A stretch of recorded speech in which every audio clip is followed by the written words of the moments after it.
নমস্কার সবাইকে, কেমন আছো সবাই? আশা করি সবাই ভালো আছো। পাপি আঁকি নতুন ব্লগ ভিডিওতে স্বাগত। আমরাও ভালো আছি। তো আজকে আমি দেখো কুটির ঘরটায় উঠবো, তো তার জন্য সিঁড়ি নেই, সেই জন্য আমি কি করেছি বলো তো, একটা চেয়ার নিয়েছি, তার উপরে টুল দিয়েছি, টুলের উপরে দিয়ে আমি এই কুটির ঘরে উঠবো। তো আজ কুটির ঘরের গুপ্তধন কী কী আছে তোমাদের সাথে শেয়ার করব। তোমরা পুরো ভিডিওটা দেখতে থাকো। ভালো লাগলে অবশ্যই একটা লাইক করো, কমেন্ট করো আর সাবস্ক্রাইব করো। তো চলো কিভাবে উঠি এবং কি কি আছে সবই তোমাদের সাথে শেয়ার করি। তো প্রথমে দেখো ওখানে একটা কাপড় দেওয়া আছে, মানে ধুলো হয়ে যায় সেই জন্য কাপড় দেওয়া আছে। তো আমি উঠি। তো এই দেখো সিঁড়ি নিয়ে একটু কষ্ট হচ্ছে উঠতে, তো উঠে গেলাম। দেখতে পাচ্ছ এখানে ছেলেও উঠে গেছে, এখন 6:30 বাজছে।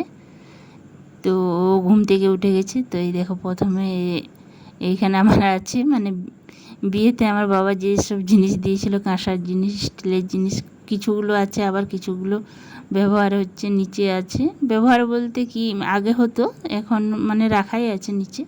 তো এই দেখো কী কী আছে। এটা হচ্ছে পিতল হাঁড়ি, একটা পিতল হাঁড়ি বড় দেখে।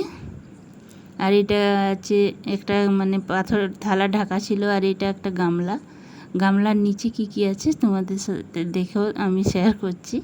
তো স্টিলের কয়েকটা থালা আমি নিচে নামিয়েছি, আর কিছুগুলো আছে। তো ওই বড় গামলাটার নিচে এগুলো ঢাকা দিয়ে থাকে, তাহলে কি হয় বলো তো, ধুলোটা কম হয় সেই জন্য। তো ওই দেখো থালাগুলো রেখে দিলাম। আর এটা হচ্ছে একটা উত্থন থালা, মানে সব রকম থাকে না বিয়ে বাড়িতে, পুজোতে, এসব জিনিস, অনেক রকম জিনিস, সেই জন্য ওই উত্থন থালা। আর এইটা দেখো আগেকার দিনের ডিবে দেওয়া হতো। তারপরে এটা পানের ডাবর, তারপর চাকতি বেলা আছে, ঘটি আছে, কয়েকটা গ্লাস আছে, ছোট বাটিগুলো নিচে আছে, মানে ব্যবহার করা হয়নি, রাখা আছে। ওই দেখো আমার পিতলের কড়াই। আর এইখানে আছে জামবাটি, দেখো বড় বাটিকে আমরা জামবাটি বলি। এই দেখো পিতলের বড় জামবাটি।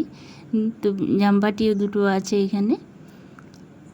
আর কয়েকটা গ্লাস আছে, তারপর আবার থালা আছে, প্রদীপ আছে, সব কিছু আছে। এই দেখো বড় গামলাটা অনেক বড়, তার জন্য তো ব্যবহার করা হয়নি। কড়াইটাও বড়, ওই দেখো কড়াইটাও সাইডে আছে। তো এই দেখো একটা প্রদীপ।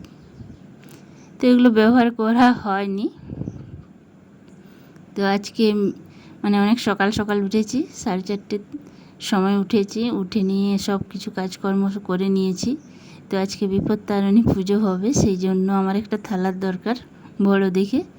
তো ওই থালাটা নেওয়ার জন্যই আমি উপরে উঠেছি কুটির ঘরে, আর তোমাদের সাথে শেয়ার করলাম কি কি আছে এই কুটির ঘরে। তো একটা থালা নিলাম, বড় থালাটা সব থেকে, তার নিচে আছে আবার 3টে থালা। ওই দেখো 2টো থালা দেখালাম, আর নিচে একটা থালা, মানে 3টে থালা আছে আবার, মানে টোটাল 4টে থালা।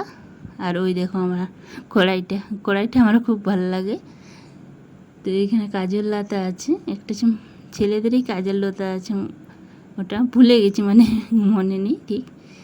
তো এইবার ঠিকঠাক করে আবার রেখে দিচ্ছি। এই দেখো কতগুলো গ্লাস আছে, আবার বালতিও আছে, আর ওখানে পিতলগুলোও আছে। তো আবার ঠিকঠাক করে রেখে দিচ্ছি, দেরি হয়ে যাচ্ছে। এই দেখো কড়াইটা, এই দেখো পিতল দুটো, এইখানে একটা বালতি আছে, নিচে আবার একটা বালতি আছে, ওটা নামিয়েছিলাম। আগে জল রাখা হতো, এখন আর রাখা হয়নি। চাকতি বেল্লা আছে, এই দেখো। তো সব কিছু উত্থন থালাটাও রেখে দিলাম ঠিকঠাক করে। হাতা খুন্তিটা দেখাতে ভুলে গেলাম। তো এখনো জিনিসগুলো সেরকমই আছে, নতুন। এই দেখো, মানে আজ থেকে 19 বছর আগে, 19-20 বছর আগে জিনিস, এখনও নতুন। তো তাও দেওয়া হয়েছিল, তো তাওয়াটার প্লাস্টিকটা ছিঁড়ে গেছে, দেখো একটু কেমন মরচে লেগে গেছে। তো আজকে আবার প্লাস্টিক দিয়ে দেব। তো এখন প্লাস্টিক দিয়ে মুড়ে আবার রেখে দেবো। দেখো এখন নতুন আছে, কিন্তু সাইডগুলো মরচে লেগে গেছে। তো ওই ভিতরেই রেখে দিচ্ছি, গামলার ভিতরটা রেখে দিলে ধুলোটা কম হয়, সেই জন্য রেখে দিচ্ছি। তো নিচে পেপার দেওয়া আছে। তো সব কিছু ঠিকঠাক করে আবার রেখে দিচ্ছি। অনেকটাই দেরি হয়ে যাচ্ছে, 6:30 বাজছে, এখন 6:45 মতন বেজে গেল। তো তাড়াতাড়ি চান টান করতে হবে এখনই, সেই জন্য। তো এই দেখো পিতল হাঁড়িটা আবার দেখিয়ে দিলাম, কত বড়, অনেক বড় বড় বলে আবার ব্যবহার করা হয় না, ছোট হলে হয়তো ব্যবহার করা হতো। আর এই দেখো প্রেসার কুকার আছে, তারপরে আমার ফিল্টারটাও আছে উপরে, কিছুই ব্যবহার করা হয় না। আর দু একটা নিয়ে গেছিলাম, ব্যবহার হয়েছিল, তো নেমে গেছি আমি। এই দেখো, তো নেমে যাচ্ছি এবার সিঁড়িতে। তো ওখানে আমার শাশুড়ি মা বসে আছেন, সব কিছু কাজ হয়ে গেছে। তো শাশুড়ি মাও চান করেননি, এবার চান করবেন। তো আজ তাড়াতাড়ি চান করতে হবে। এই দেখো চলে এসেছি। আমার শাশুড়ি মাকে এই থালাটা দেখালাম যে এটাতে হবে, বলছে হ্যাঁ অনেক বড় এই থালাটা, এটাতে ভালো হবে, সব কিছু জিনিস মানে ভোগ রাখা যাবে। মানে আজ বিপত্তারিণী পুজোর সব রকম ভোগ রাখা যাবে। তো বলছে খুব সুন্দর। আর পিছনটা বলছে একটু দাগ হয়ে গেছে, এটা মেজে দিতে হবে। তো ভিডিওটা আজ এই পর্যন্ত, সবাই ভালো থেকো।